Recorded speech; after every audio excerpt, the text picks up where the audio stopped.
बहुत समय पहले राजस्थान के तपते रेगिस्तानों में सूर्यगढ़ नाम का एक महान राज्य था।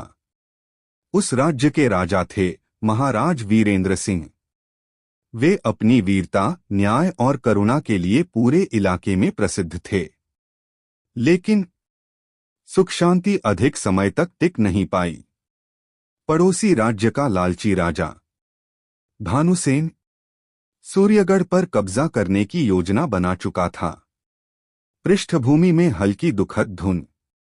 भानुसेन की सेना ने गांवों पर हमला करना शुरू किया।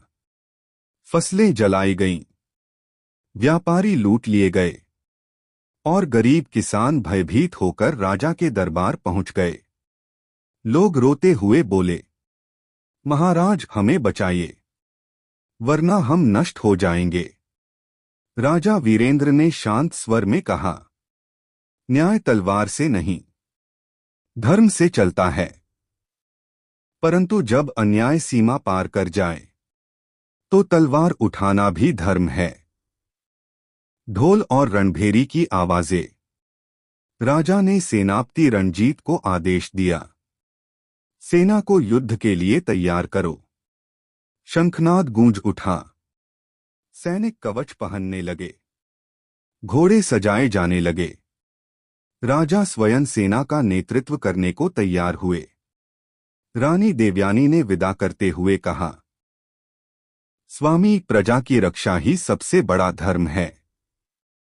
जीत या हार मायने नहीं रखती, सच्चाई की रक्षा ही सच्ची विजय है। युद्धभूमि का वातावरण, घोड़ों की टापें, तलवारों की टकराहट। अगले दिन सूर्योदय के समय सूर्यगढ़ और भानुसेन की सेना आमने सामने खड़ी हुई।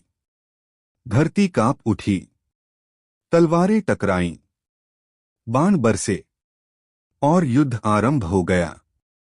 राजा वीरेंद्र ने रणभूमि में दहाड़ लगाई, जो धर्म के लिए लड़ेगा उसका नाम अमर होगा। सैनिकों का मनोबल बढ़ा। सेनापति रणजीत ने दुश्मन पर प्रहार किया। युद्ध घंटों तक चलता रहा। आखिरकार राजा वीरेंद्र और भानुसेन आमने सामने आए। दोनों की तलवारें टकराईं, चिंगारियां उड़ने लगीं। एक लंबी और भीषण लड़ाई के बाद राजा वीरेंद्र ने भानुसेन को परास्त कर दिया। धीमे धीमे शांति का संगीत। भानुसेन को बंदी बनाकर दरबार में लाया गया। दरबारियों ने कहा, महाराज इसे कठोर दंड दीजिए। पर राजा वीरेंद्र बोले, दंड का उद्देश्य नफरत बढ़ाना नहीं, बल्कि सुधार करना है। भानुसेन, अपने राज्य लौट जाओ और वचन दो कि अब कभी अन्याय नहीं करोगे। भानुसेन ने लज्जित होकर सिर झुका लिया और प्रतिज्ञा की कि वह फिर कभी अधर्म का मार्ग नहीं अपनाएगा। विजय और सुखद संगीत। सूर्यगढ़ में फिर से शांति स्थापित हुई। लोगों ने राजा की जय जयकार की और इस प्रकार राजा वीरेंद्र सिंह का नाम धर्म, न्याय और वीरता का प्रतीक बनकर इतिहास में अमर हो गया। धीरे धीरे संगीत समाप्त होता है।